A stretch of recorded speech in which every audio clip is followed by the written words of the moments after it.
Assalamualaikum warahmatullahi wabarakatuh. Berjumpa lagi kita dengan perkuliahan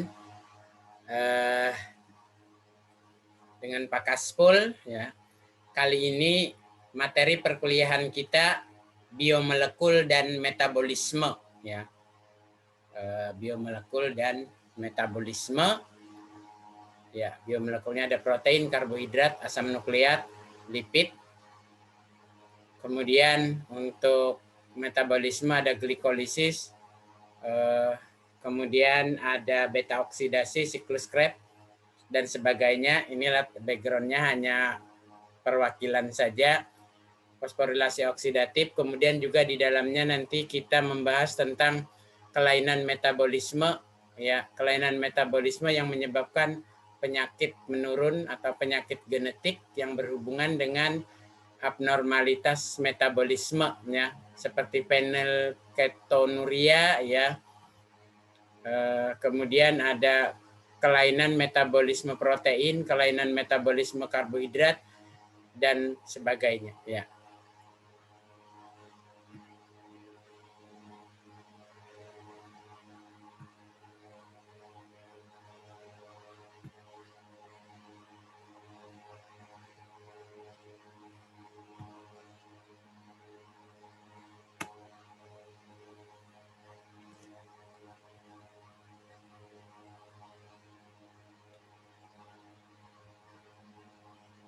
Ya, kita mulai dengan karbohidrat.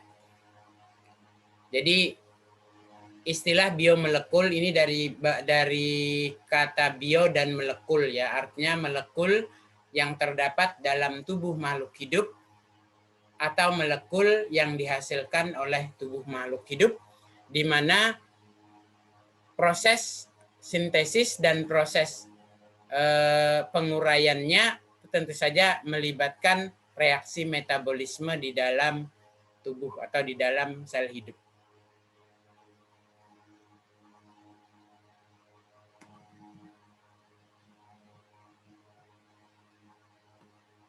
Ya, kita mulai dengan karbohidrat. Karbohidrat adalah senyawa polimer yang merupakan sejenis bahan makanan yang sangat penting bagi manusia, karena karbohidrat merupakan sumber energi utama untuk menjalankan berbagai aktivitas hidup. Karbohidrat penting sebagai sumber energi. Kekurangan karbohidrat pada manusia dapat menyebabkan penyakit marasmus ya. Apa itu marasmus? Ya, marasmus ini adalah kurang gizi ya. Kurang gizi yang diakibatkan tahap awal yaitu kekurangan karbohidrat.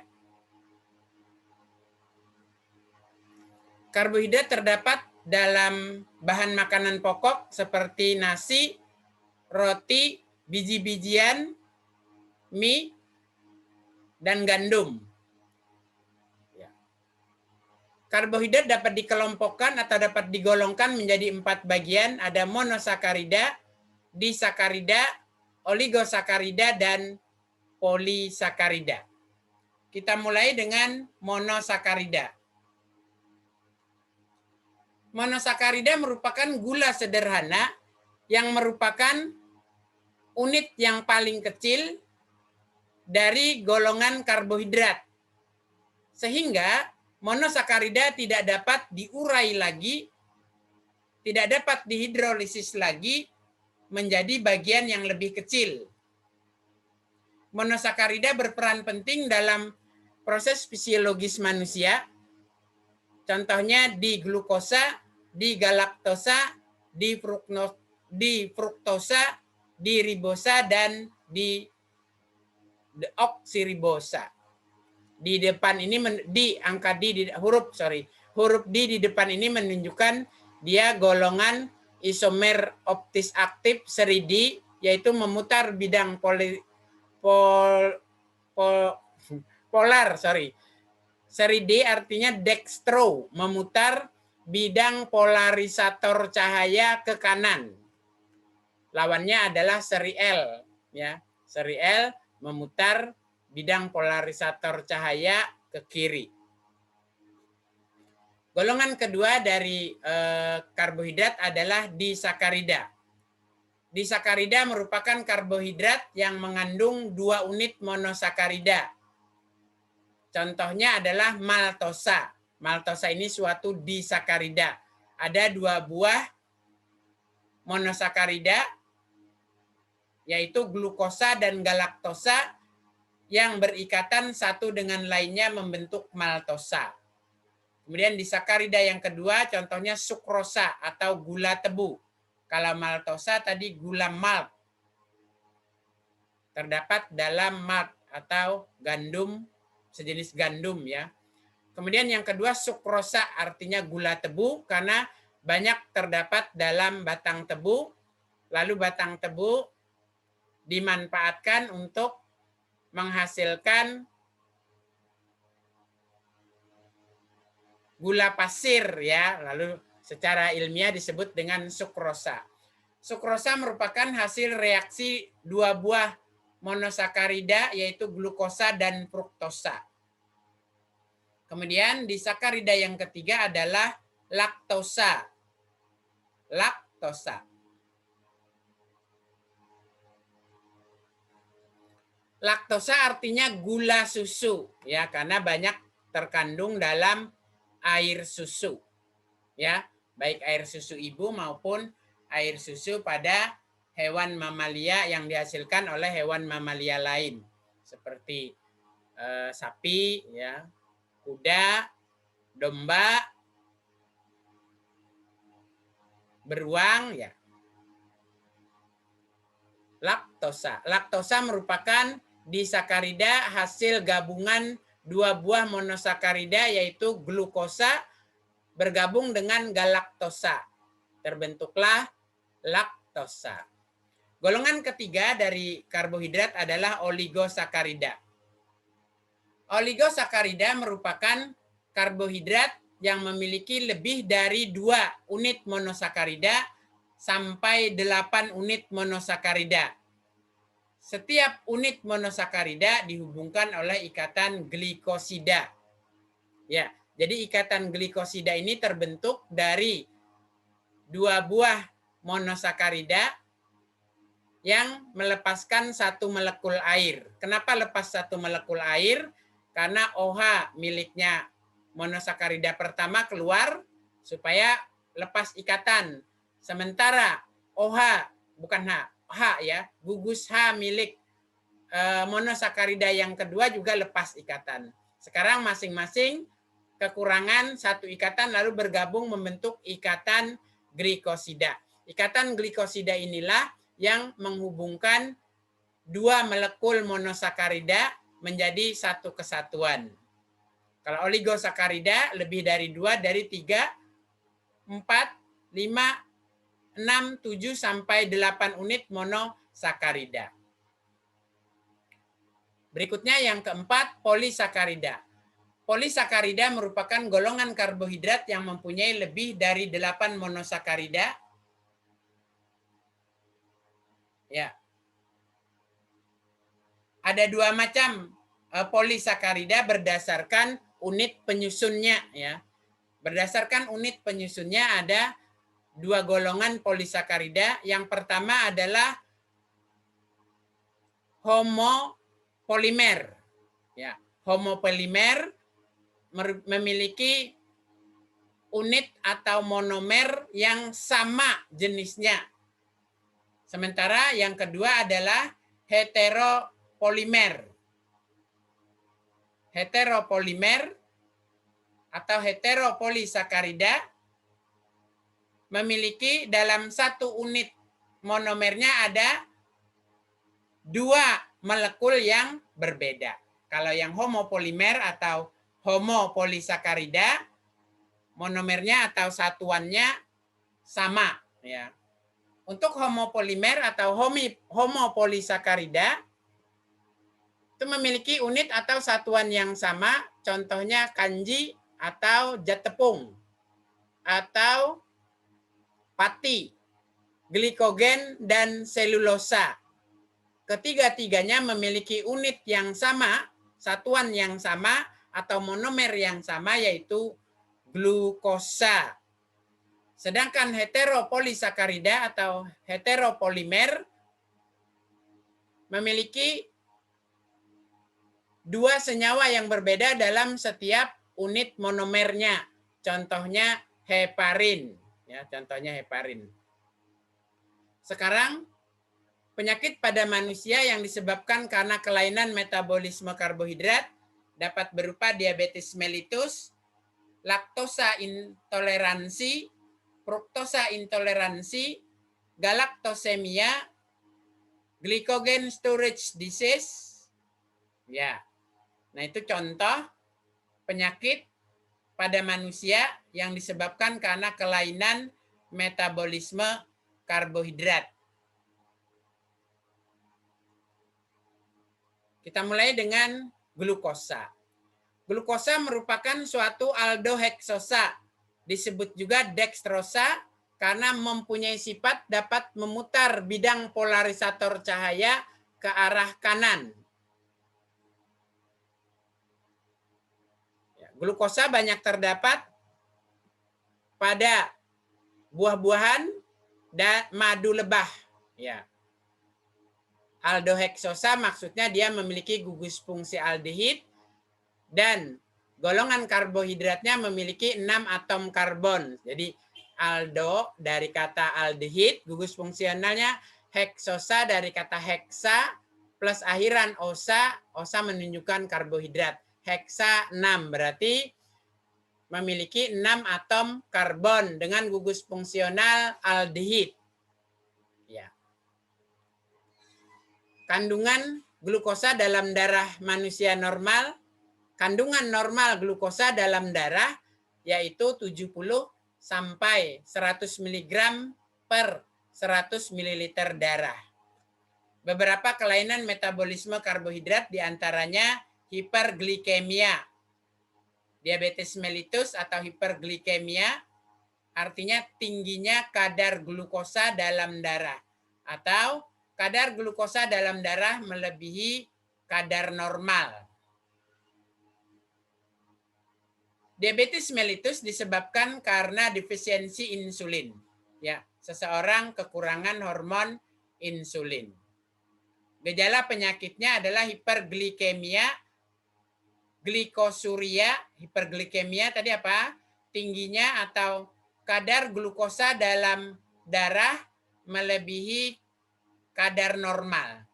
Glikosuria artinya dalam urin mengandung glukosa. Di samping itu, diabetes mellitus atau hiperglikemia atau bahasa Indonesianya kencing manis dapat diikuti pula dengan gangguan sekunder metabolisme protein dan metabolisme lemak.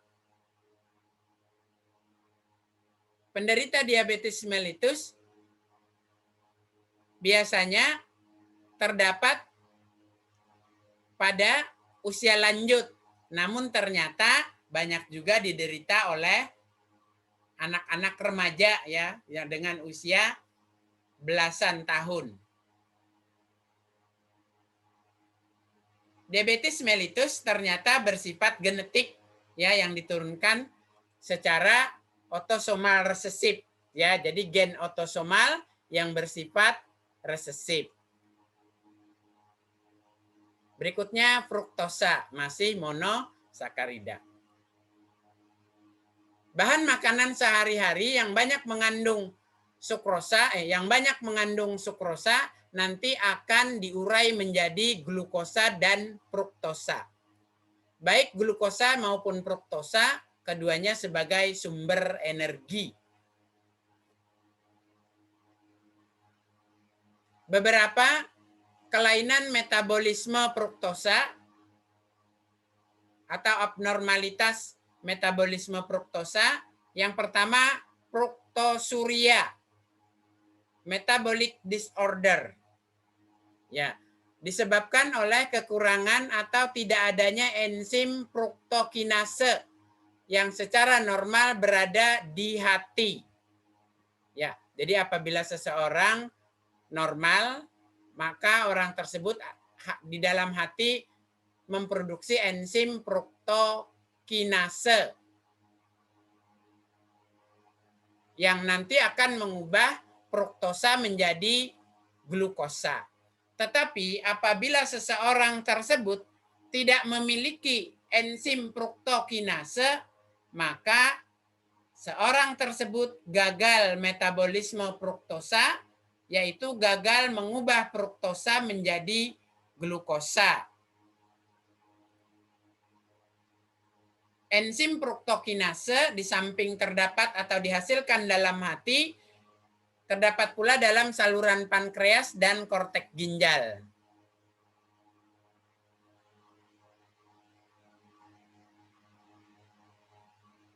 Kelainan fruktosuria tergantung pada waktu dan jumlah fruktosa serta sukrosa yang dikonsumsi. Maksudnya begini, apabila seseorang sudah mengalami kelainan metabolisme fruktosa, maka harus mengurangi konsumsi makanan yang banyak mengandung fruktosa dan sukrosa, karena sukrosa nanti diurai jadi fruktosa salah satunya. Yang kedua, kelainan metabolisme fruktosa adalah fruktosa intolerans. Ya. Fruktosa intolerans berpotensi menyebabkan kematian. Ya, karena seseorang penderita fruktosa intolerans tidak memiliki enzim aldolase B. Serupa saja tadi dengan fruktosuria, bahwa enzim aldolase secara normal dihasilkan di hati, saluran pencernaan usus halus, dan korteks ginjal. Kelainan fruktosa intoleransi ditandai dengan hipoglikemia parah. Jadi rendahnya kadar glukosa dalam darah karena fruktosa ya tidak tolerans terhadap orang tersebut. Ya. Jadi saya ulang, kelainan fruktosa intoleransi ditandai dengan hipoglikemia parah dan muntah saat mengkonsumsi fruktosa.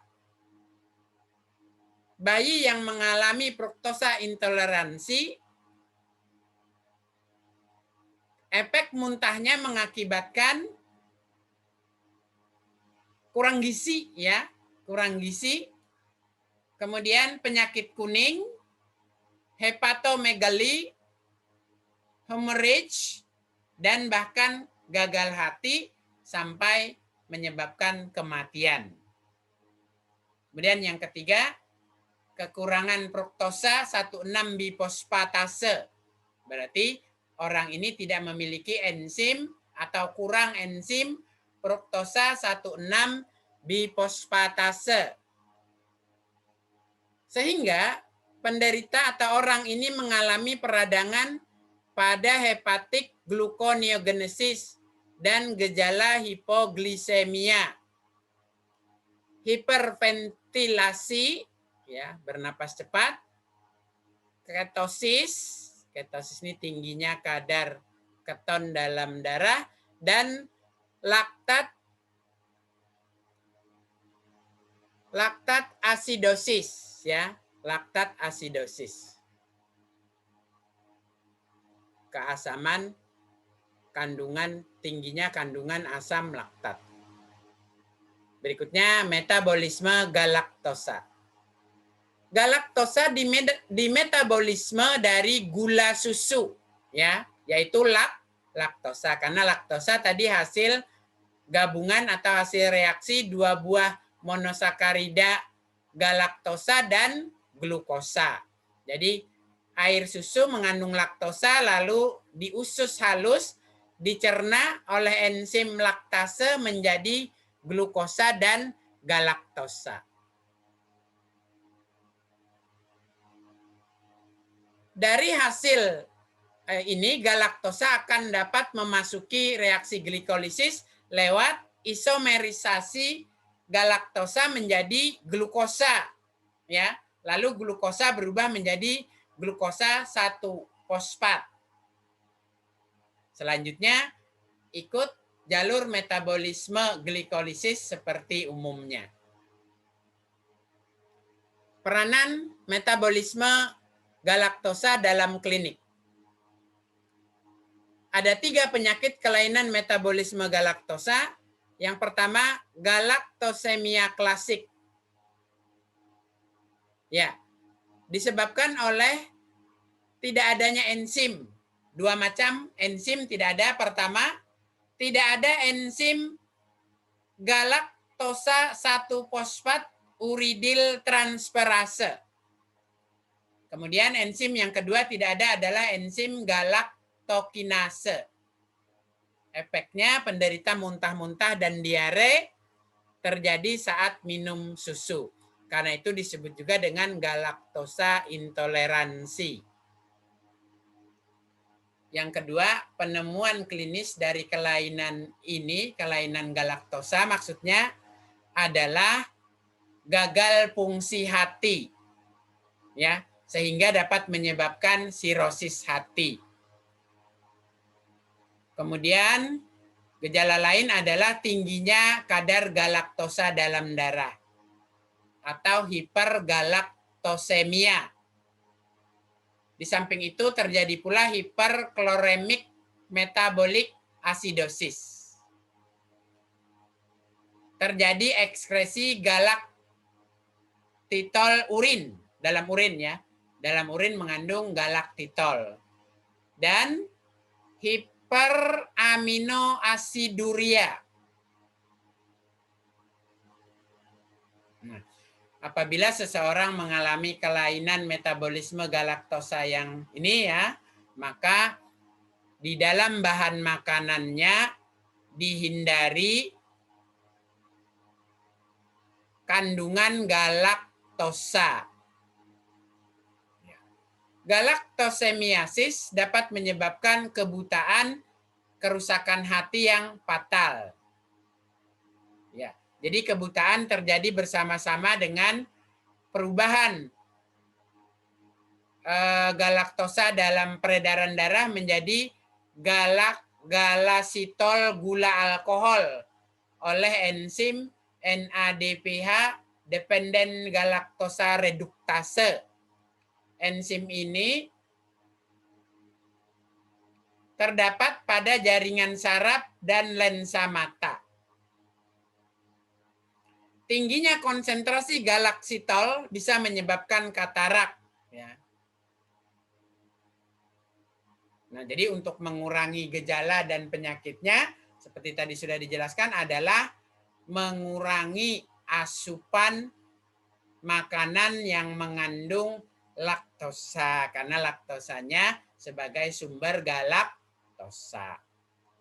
Kemudian yang ketiga dari kelainan metabolisme galaktosa adalah tidak adanya enzim UDP galaktosa 4 epimerase uridin difosfat. Jadi tidak ada enzim uridin difosfat galaktosa 4 epimerase. Ya. Hal ini mempengaruhi sel darah merah dan sel darah putih. Berikutnya kita ke asam amino, protein, dan enzim. Protein atau enzim terbentuk dari monomer asam amino. Asam amino bergabung menjadi protein. Di samping itu ada juga asam amino. Proteinnya berupa protein enzim.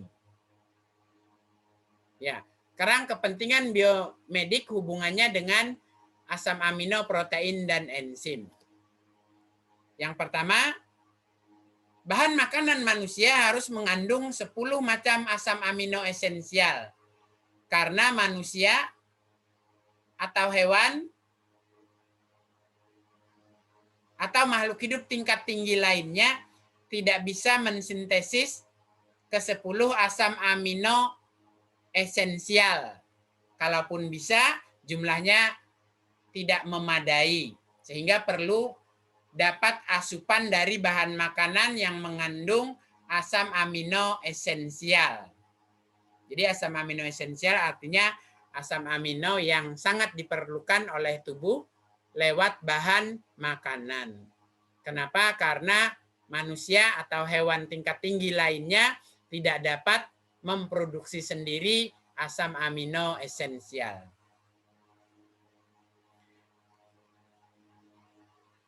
Secara umum, protein berfungsi melaksanakan berbagai proses metabolisme dan sebagai pembangun struktur sel dan jaringan. Ya, sebagai pembangun struktur sel dan jaringan, protein membangun membran sel dan sistem membran lainnya pada sel dan jaringan. Kemudian secara metabolisme, protein berperan menghasilkan hormon dan enzim. Enzim bersifat katalitik yang sangat penting dalam reaksi-reaksi biokimia di dalam sel hidup atau di dalam tubuh makhluk hidup. Kesalahan metabolisme protein maupun kesalahan metabolisme asam amino dapat menyebabkan penyakit kelainan metabolisme seperti fenilketonuria, maple syrup urine disease. Ya, hal ini terjadi karena secara genetik mengalami gangguan transport asam amino. Maksudnya, gangguan metabolisme asam amino untuk berubah dari satu macam asam amino menjadi asam amino yang lain. Efeknya, beberapa macam asam amino nanti karena tidak ada enzimnya, gagal metabolisme, gagal berubah menjadi asam amino lain, dan gagal berubah menjadi senyawa lain, maka terjadi penimbunan asam amino tersebut, bahkan sampai terbawa dalam urin. Akibatnya, penderita mengalami aminoasiduria. Artinya di dalam urinnya ada asam amino yang bersifat asam. Kemudian, kesalahan metabolisme pada sistem transfer atau perubahan reaksi asam amino, ya, akan tadi mengakibatkan kesalahan metabolisme bawaan seperti fenilketonuria, ya. Kemudian albino itu juga karena kesalahan metabolisme asam amino. Tirosinosis, ya, juga terjadi karena kesalahan metabolisme asam amino. Sekarang kita peranan asam amino dalam sel makhluk hidup, ya, sebagai transmisi saraf untuk pertumbuhan sel. Kemudian juga bahan biosintesis porfirin, purin, pirimidin, dan ureum. Fosforilasi dan defosforilasi asam amino serin, treonin, dan tirosin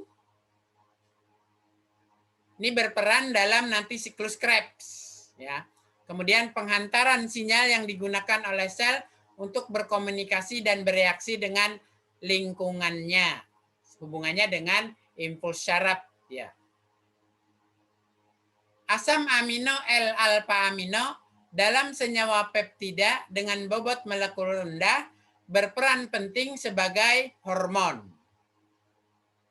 Kemudian juga ada asam amino D-alfa amino dan L-alfa amino terdapat dalam antibiotik yang diproduksi oleh mikroorganisme. Asam aminonya inilah yang nanti berperan untuk aktivitas antibiotiknya dalam menghambat pertumbuhan bakteri.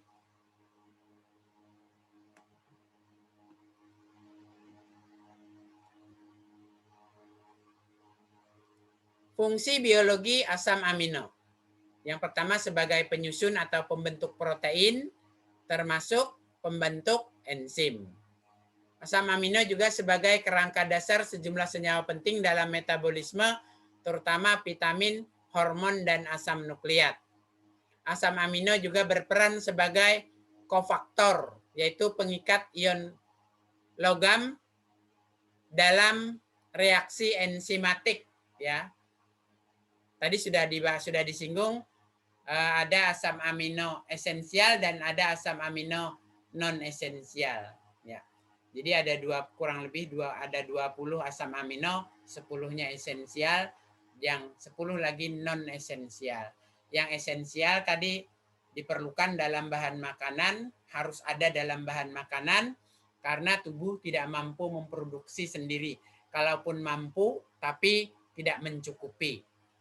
Asam amino esensial contohnya arginin, histidin, isoleusin, leusin, lisin, metionin, fenilalanin, triptopan, dan valin. Arginin, histidin semi esensial karena dapat disintesis oleh tubuh tetapi tidak mencukupi untuk pertumbuhan anak. Kemudian golongan kedua adalah golongan non esensial. Non esensial ini tidak penting dalam bahan makanan. Boleh tidak ada dalam bahan makanan karena tubuh mampu memproduksi sendiri. Seperti alanin, asparagin, aspartat, sistein, glutamin, lisin, prolin, serin, tirosin. Kemudian ada hidroksiprolin dan hidroksilisin yang dapat terbentuk selama proses sintesis kolagen sesudah translasi. Pada hewan tingkat tinggi dan manusia tak dapat mensintesis asam amino esensial, sudah tadi ya. Sehingga asam amino esensial yang tidak dapat disintesis oleh tubuh ini harus diperoleh dari bahan makanan dari luar tubuh. Sedangkan asam amino non esensial dapat disintesis oleh tubuh dari senyawa lain. Sehingga tidak diperlukan dalam bahan makanan. Tapi kalau ada bagaimana? Kalau ada nggak apa-apa ya. Kalau ada dari bahan makanan tidak apa-apa, dimanfaatkan juga. Sintesis protein memerlukan 20 jenis asam amino tersebut ya. Protein hewani mempunyai nilai biologis lebih tinggi dibandingkan dengan protein nabati karena komposisi asam amino protein hewani lebih lengkap dan kadarnya lebih tinggi dibandingkan dengan protein nabati. Terutama asam amino esensial yang terdapat dalam protein hewani ya. Padahal tadi hewan tidak dapat mensintesis, dia dapat dari bahan makanan lain juga ya. Dari bahan makanan lain juga, mungkin dari tumbuhan atau dari hewan lain. Nah, kita lihat metabolisme protein dan asam amino. Protein, kemudian ada urea. Protein dapat dimetabolisme bolak-balik menjadi asam amino. Protein diurai menjadi asam amino disintesis menjadi protein. Berikutnya juga produk khusus turunan reaksi atau ikatan antara asam amino dengan mungkin karbohidrat atau lemak. Reaksinya juga bolak-balik dalam metabolisme. Produk khusus dapat diurai atau dikatabolisme menjadi asam amino. Sebaliknya asam amino dapat disintesis menjadi produk khusus. Asam amino juga dapat berperan sebagai senyawa amfibolik. Ya, senyawa amfibolik nih dalam siklus Krebs berperan bolak-balik untuk reaksi sintesis dan reaksi penguraian atau degradasi. Asam amino dapat disintesis menjadi senyawa amfibolik, sebaliknya senyawa amfibolik yang berasal dari siklus Krebs kembali dapat diurai menjadi asam amino. Kemudian asam amino diurai menjadi urea pada saat proses ekskresi ya. Jadi untuk asam amino menjadi urea ini hanya katabolisme, penguraian. Reaksinya hanya ke arah penguraian, yaitu asam amino menjadi urea. lewat reaksi oksidasi. Kita lihat. Di dalam sel tubuh, bagaimana asam amino berperan? Asam amino berperan disintesis menjadi protein. Sebaliknya protein diurai menjadi asam amino. Tahu asam amino lewat ekskresi dengan penambahan N, jadi katabolisme nitrogen menambahkan asam amino pada asam amino menjadi urea. Kemudian tadi sudah ya bahwa asam amino dapat menjadi produk khusus dalam reaksi sintesis dengan penambahan kerangka atom karbon, atau produk khusus tersebut diurai menjadi asam amino dengan melepas atau mengurangi kerangka atom karbon.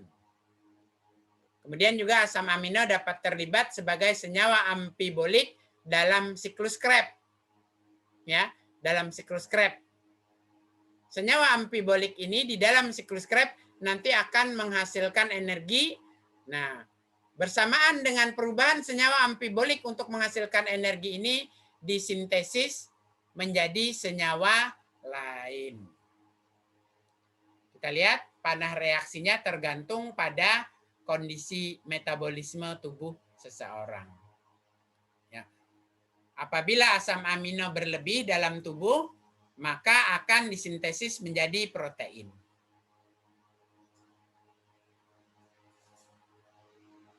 Dan kelebihannya ditimbun dalam sel dan jaringan. Tapi begitu asam amino di dalam tubuh kurang kadarnya, maka bisa diambil dari simpanan asam amino yang tadi ditimbun dalam sel dan jaringan.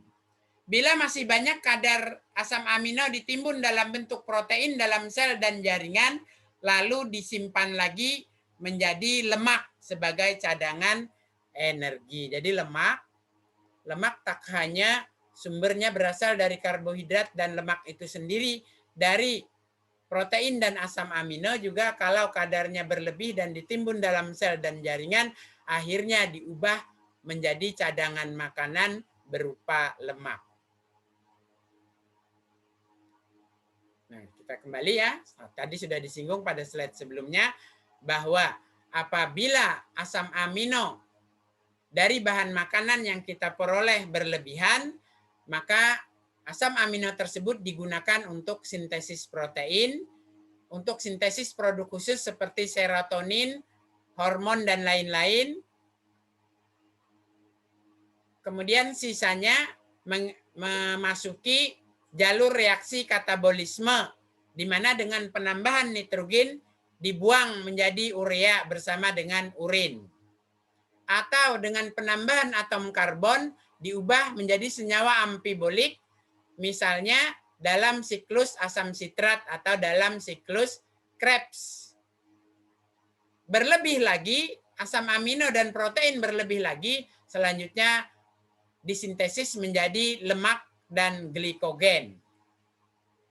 Sementara dalam keadaan kelaparan atau dalam keadaan seseorang kekurangan asam amino, maka asam amino dikatabolisme, diurai, ya, di mana nitrogen diubah menjadi urea. Jadi maksudnya kandungan nitrogen dalam asam amino diubah menjadi urea. Bersamaan dengan itu akan dihasilkan energi yang diperlukan untuk aktivitas tubuh. Sementara kerangka atom C juga dipecah atau dipotong atau diputus dalam reaksi katabolisme untuk menghasilkan energi dan sintesis glukosa. Atau glukosa itu sendiri nanti bisa diurai lagi atau dikatabolisme lagi sebagai sumber energi. Ya, kita lihat kepentingan asam amino dan protein dalam biomedik apabila terjadi gangguan metabolisme, yaitu gangguan metabolisme secara genetik. Ya, secara genetik. Disebut dengan kelainan metabolisme yang terjadi karena turunan atau genetik. Walaupun ini jarang terjadi, sulit didiagnosis, namun fatal pada usia muda. Kenapa? Dapat menyebabkan kemunduran mental. Efeknya seseorang penderita tersebut mengalami retardasi mental atau kemunduran mental atau mohon maaf, idiot. Contohnya, bukan contohnya, mengatasinya ya. Cara mengatasinya apabila seseorang mengalami gangguan metabolisme asam amino adalah dengan diet yang rendah asam amino yang terganggu tersebut. Ya.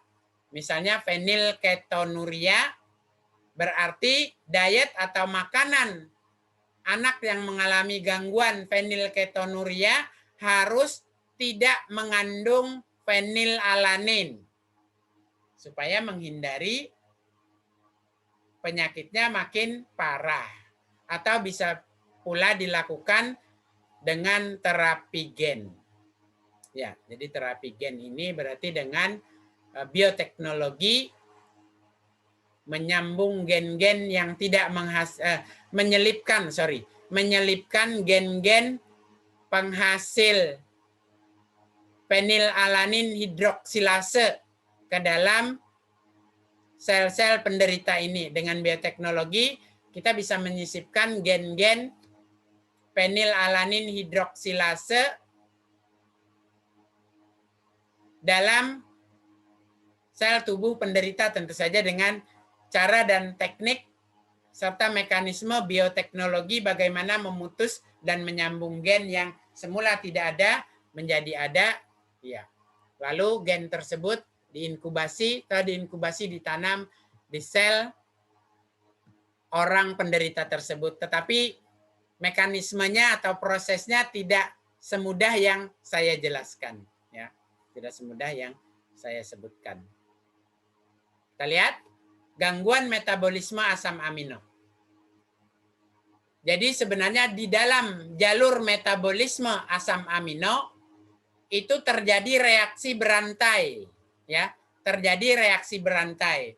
Misalnya asam amino A menjadi asam amino B, menjadi asam amino C, menjadi asam amino D, sampai diperoleh produk terakhir perlu beberapa macam enzim. Perubahan A menjadi B perlu enzim 1. Perubahan B menjadi C perlu enzim 2. Perubahan C menjadi D perlu enzim 3. Perubahan D menjadi produk juga perlu enzim berikutnya. Misalnya apabila seseorang tidak memiliki enzim nomor 3. Ya, berarti perubahan C menjadi D. Apa yang terjadi? C tidak bisa diubah menjadi D karena orang tersebut tidak memiliki enzim 3. Dengan tidak bisa diubahnya C menjadi D, maka C tertimbun di dalam sel dan jaringan sampai tertimbun juga di dalam darah.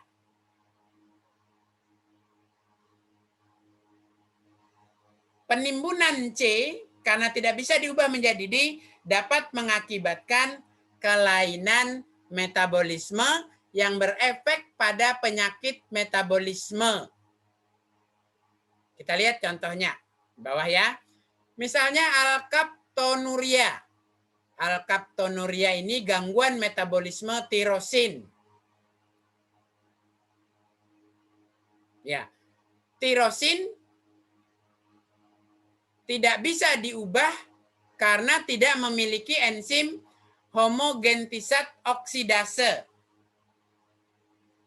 Ya. Penimbunan tirosin mengakibatkan gagalnya perubahan tirosin mengakibatkan penimbunan enzim penimbunan homogentisat. Kenapa? Karena tirosin tidak dioksidasi sehingga homogentisat tertimbun dalam urin. Penimbunan homogentisat ini mengakibatkan penyakit genetik. Berikutnya, maple syrup urine disease. Terjadinya penimbunan asam keto dari asam aminoleusin, valin, dan isoleusin. Hal ini terjadi karena penderita tidak memiliki enzim alpha keto dekarboksilase. Penderita tidak memiliki enzim alpha keto dekarboksilasi. Dengan tidak adanya alpha keto dekarboksilase, maka leusin, valin, dan isoleusin tidak bisa diubah menjadi asam amino lain supaya asam ketonya rendah. Efeknya, maka orang tersebut memiliki kadar asam keto yang tinggi di dalam sel dan jaringan, terbawa dalam darah, ikut aliran darah sampai ke otak.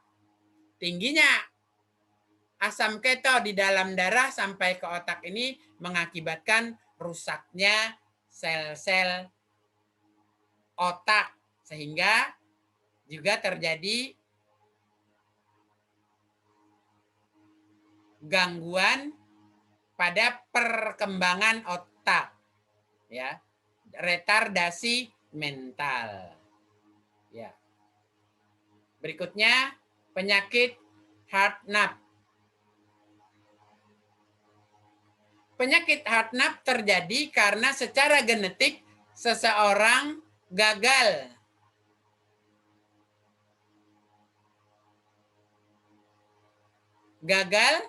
metabolisme triptopan. Ya, dalam hal ini terjadi gangguan absorpsi dan transport renal triptopan. Transport triptopan di ginjal. Penderita Hartnup mengalami kelainan kulit, ataksia cerebral intermiten, dan gangguan mental. Ya, jadi umumnya semuanya akan mengalami gangguan mental, efek tingginya kadar asam amino tertentu yang menyebabkan kerusakan sel-sel saraf di otak. Penyakit Hartnup terjadi karena gagalnya transport membran triptopan mengakibatkan tingginya kadar indol asetat dalam darah, dalam sel dan jaringan, terbawa dalam darah, gagal difiltrasi di ginjal, sehingga dalam urin mengandung asam indol asetat. Nah, ini tadi fenilketonuria yang sudah kita singgung sebelumnya.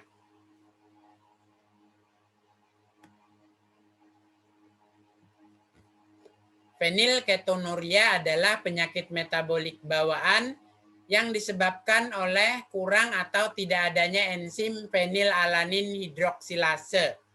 Sudah kita singgung sebelumnya ya. Secara normal, enzim fenilalanin hidroksilase akan mengubah asam amino fenilalanin menjadi tirosin. Tetapi karena tidak adanya enzim fenilalanin hidroksilase, maka perubahan fenilalanin menjadi tirosin gagal. Akibatnya, fenilalanin menumpuk dalam sel dan jaringan, terbawa dalam darah,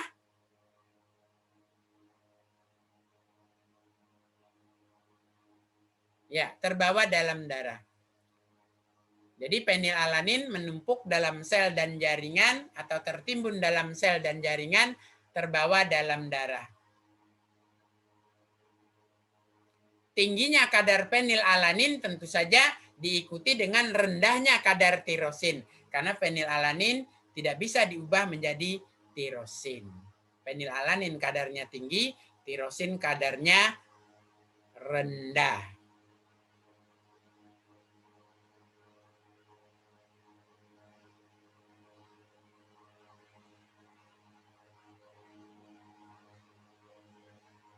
Sehingga apa? Sehingga aspartam memiliki apa ya? Beban yang berat. Ya. Tidak bisa karena adanya tadi tingginya fenilalanin dan rendahnya tirosin.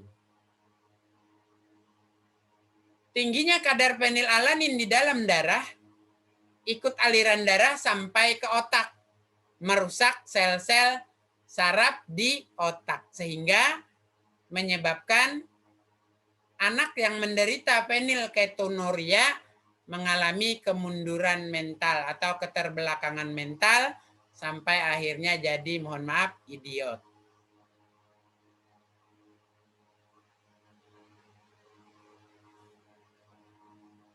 Gejala klinis fenilketonuria. Retardasi mental merupakan keadaan yang dapat dijumpai pada penderita fenilketonuria. Selain itu, keringat dan urin penderita berbau khas keton. Kelebihan fenilalanin memang diubah menjadi fenilketon dan dikeluarkan melalui urin. Dari sinilah istilah fenilketonuria muncul, yaitu artinya fenilketon ada dalam urin.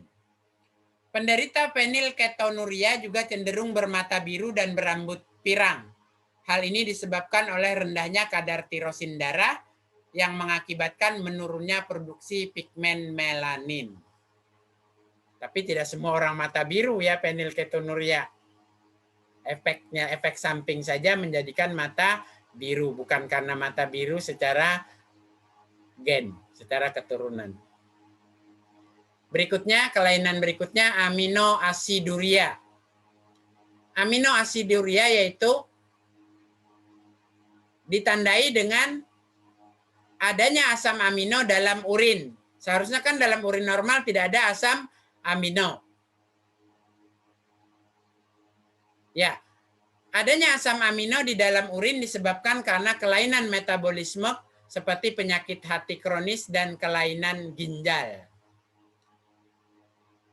Beberapa kelainan aminoasiduria, aspartil glukosaminuria, metil melanic acidemia, maple syrup urine disease, homocystinuria, tirosinemia, trimetil aminuria, biotinidase deficiency, ornitil carbamyl, saya ulang, ornitin carbamoyl transferase deficiency, carbamoyl fosfat sintase 1 deficiency disease, citrullinemia, hiperarginemia, hiperhomocysteinemia, hiperlisenemia, non-ketotik hiperglisinemia,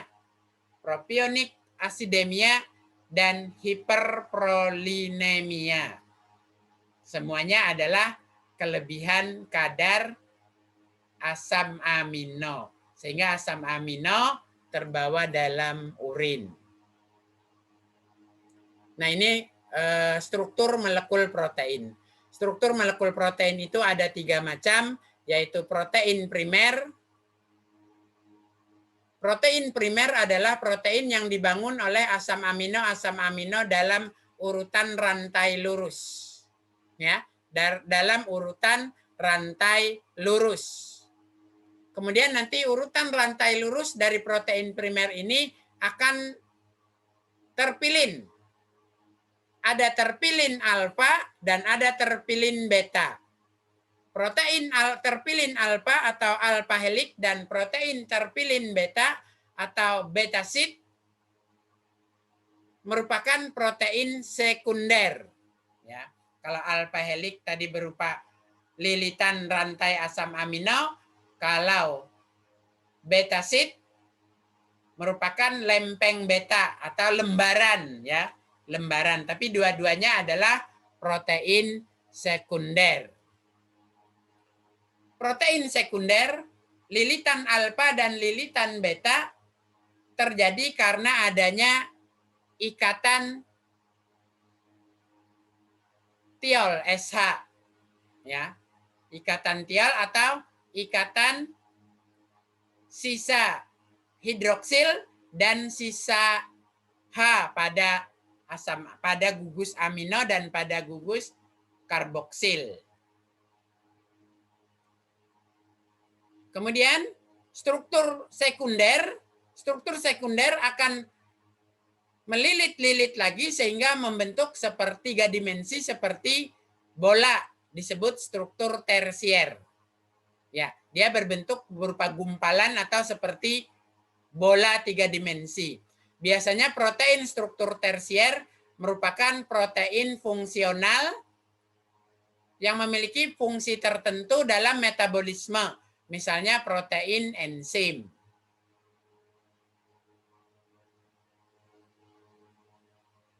Nah, ini protein tersier. Protein tersier dibangun dari lipatan-lipatan protein alfa dan protein beta dari protein primer dan sekunder. Kita lihat, protein struktur primer ditentukan oleh apa tadi? Ikatan antar asam amino dalam rantai lurus, maksimum bercabang, tapi tidak terpilin. Ya, dia mengandung gugus amino dan gugus hidroksil. Sehingga protein primer memiliki ujung atau terminal N. Kenapa terminal N? Karena gugus aminonya utuh. Kemudian terminal atau ujung yang lain memiliki terminal karboksil. Ya. Terminal karboksil atau terminal C. Kenapa? Karena gugus COOH dari asam amino di terminal C utuh. Ya, kemudian struktur-struktur dari protein ini ya baik disebut dengan apa ya? Profil protein ini dapat diteliti dengan menggunakan spektroskopi. Ya, atau dengan Fourier transform infrared. Ya. Nah, jadi selesai. Sebentar, ada kurang satu dari struktur protein yaitu protein struktur kuartener. Protein struktur kuartener ini terbentuk dari protein tersier yang bergabung jadi satu begini. Kalau tadi rantai lurus ini masing-masing adalah protein primer. Dia dibangun oleh barisan asam amino yang saling berikatan satu dengan lainnya, membentuk rantai lurus maksimum bercabang, tapi tidak terpilin. Lalu dua buah protein rantai primer ini bisa saling melilit. Nah, saling melilit satu terhadap lainnya membentuk protein sekunder. Lilitan-lilitan ini dapat melilit lagi, melipat-lipat lagi, membentuk gumpalan. Disebut protein tersier. Nah, protein tersier ini sudah merupakan protein fungsional, dapat berupa enzim atau hormon. Tetapi protein tersier ini ternyata dapat bergabung dengan tersier yang lain. Nah, bergabung dengan tersier yang lain membentuk protein kuartener. Nah, protein kuartener inilah memiliki molekul yang sangat besar. Dua buah tersier bergabung menjadi satu kuartener, menghasilkan molekul yang sangat besar, contohnya hemoglobin. Ya, jadi hemoglobin itu ada dua macam. Hemoglobin pada sejenis ikan paus dia tersier. Tetapi hemoglobin pada manusia dia kuartener. Ya, tersier pada ikan paus berbentuk bola. Kemudian pada manusia, hemoglobin pada manusia dua buah tersier bergabung menjadi satu. Ya, menjadi hemoglobin pada manusia dengan berat molekul yang sangat besar. Nah, jadi itu tadi gambaran struktur molekul protein. Sekarang kita lanjutkan lipid. Lipid adalah suatu molekul atau senyawa organik atau biomolekul yang mengandung unsur karbon, hidrogen, dan oksigen. Lipid berasal dari reaksi asam lemak dan gliserol. Asam lemak bereaksi dengan gliserol menghasilkan lipid. Kita lihat beberapa jenis lipid utama. Ada asam lemak, yaitu asam karboksil alipatik berantai panjang. Ada alkohol lemak, yaitu alkohol alipatik berantai panjang. Ada lemak netral, dapat berupa monogliserol, di gliserol atau triasil gliserol. Lipid netral dapat berupa juga eter gliserol atau malam. Malam ini yang digunakan untuk membatik itu, nah lilin ya. Lilin dan malam. Malam yang digunakan untuk membatik. Malam merupakan ester dari asam lemak dengan alkohol tertentu, kecuali gliserol ya.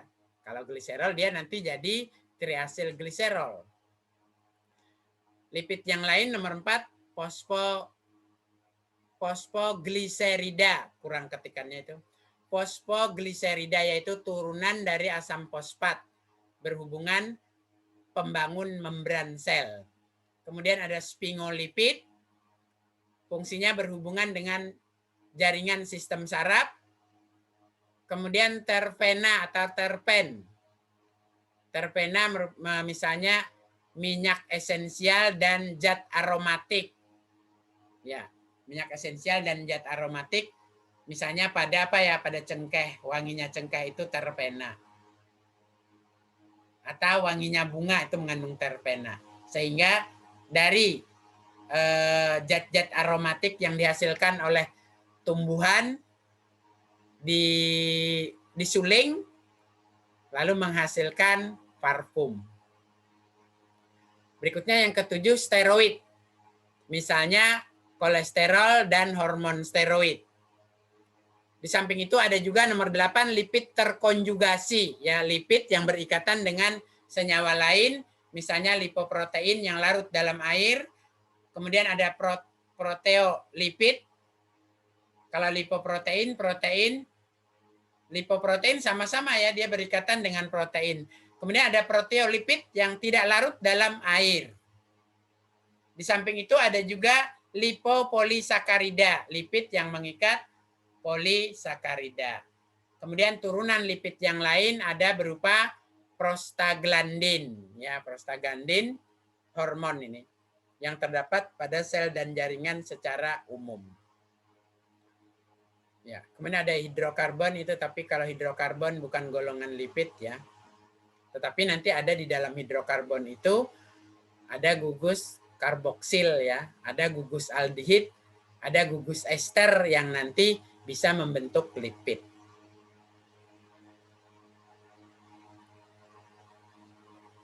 Kita mulai dengan lemak. Istilah lemak untuk lipid pada hewan. Ya, lipid pada hewan diistilahkan dengan lemak. Pada suhu kamar, lemak akan bersifat padat. Sementara pada tumbuhan, lemak akan bersifat cair pada suhu kamar. Sehingga ada istilah lemak dan ada istilah minyak. Lemak itu untuk lemak pada hewan, padat pada suhu kamar. Minyak adalah lemak nabati, ya, dihasilkan oleh tumbuhan, misalnya minyak kelapa, kemudian minyak kelapa sawit, minyak zaitun, nah semua cair pada suhu kamar. Lemak tak jenuh memiliki titik lebur yang rendah. Ini merupakan lemak yang bagus untuk dikonsumsi karena dia memiliki ikatan ganda. Berikutnya ada lemak jenuh memiliki titik lebur yang tinggi. Lemak jenuh biasanya lemak pada hewan. Lemak tak jenuh biasanya lemak pada tumbuhan. Ya, jadi karena lemak merupakan hasil reaksi dari asam lemak dan gliserol, maka saat lemak dihidrolisis oleh basa, dia akan menghasilkan asam lemak plus gliserol. Begitu juga saat lemak dihidrolisis oleh enzim lipase juga akan terurai menjadi asam lemak dan gliserol. Berikutnya lilin. Lilin merupakan ester dari asam lemak, terdapat pada sarang lebah, pada ikan paus, ikan lumba-lumba, daun dan buah.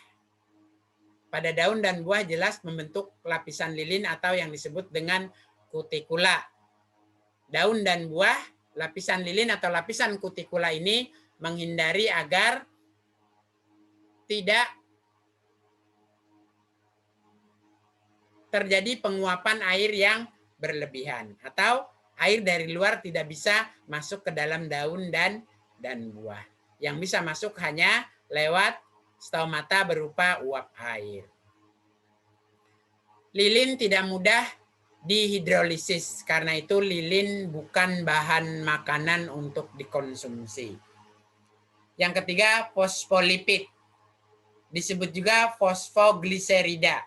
Merupakan turunan dari alpha fosfatidat.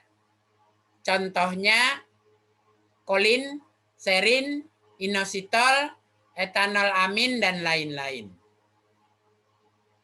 Fosfolipid banyak terdapat pada sel tumbuhan, sel hewan, dan manusia. Pada bahan makanan misalnya pada kacang kedelai, telur, otak, hati, ginjal, pankreas, paru-paru, dan jantung. Umumnya adalah jeroan. Ya. Yang keempat, sphingolipid. Contohnya sphingomyelin. Sphingolipid, lipid yang mengandung fosfat. Sphingolipid banyak terdapat pada jaringan saraf dan otak. Berikutnya terpen. Contohnya isopren. Kelompok terpen misalnya sitral, piren, geraniol. Terdapat dalam minyak atsiri. Terpin terdapat banyak pada minyak mawar. Kemudian citroneral banyak terdapat pada minyak serai, kamper dalam tumbuhan kamper, karotin pada wortel, vitamin A pada ikan paus, squalen pada minyak ikan hiu. Yang keenam, steroid, contohnya kolesterol. Steroid terdapat pada sel hewan dan manusia, tidak berwarna, tidak berbau, dengan titik lebur yang tinggi yaitu 150 sampai 151 derajat Celcius. Makanya dalam tubuh kita dia padat. Uji adanya kolesterol dengan reaksi Salkowski dan reaksi Lieberman-Bachert. Yang ketujuh, asam empedu. Asam empedu dibuat dalam hati dan disimpan dalam kantung empedu. Kantung empedu mengandung zat warna empedu bilirubin. Kemudian ada hormon kelamin, dan ada lipid kompleks. Kegunaan lipid bersifat tidak larut dalam air. Lipid larut dalam pelarut organik seperti alkohol, kloroform, eter, ester, dan formalin. Lipid berfungsi sebagai bahan simpanan energi dan transport. Lipid juga membangun struktur membran sel atau membran plasma, juga membangun komponen dinding sel. Lipid juga berperan sebagai zat neurotransmitter, ya, zat penyampai kimia.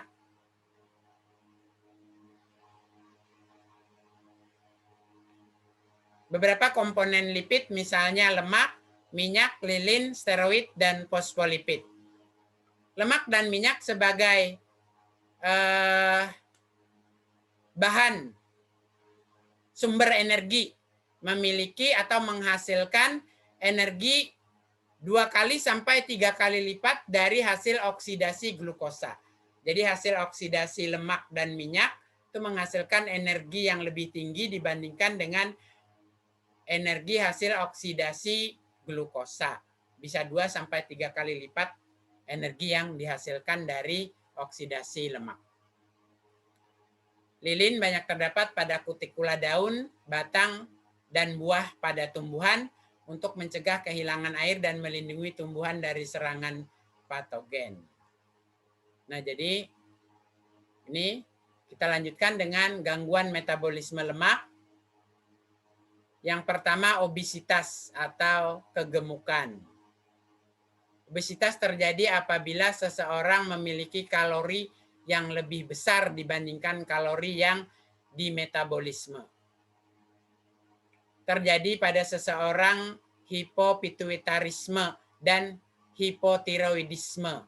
Kenapa? Karena katabolismenya rendah.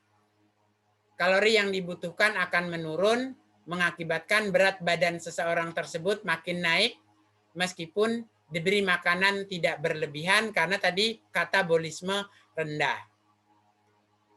Lemak ditimbun pada jaringan subkutis, subkutan, jaringan bawah kulit, jaringan retroperitoneum, mana ini retroperitoneum, lingkar perut, peritoneum, selaput perut, omentum, perikardial, selaput jantung, dan pankreas.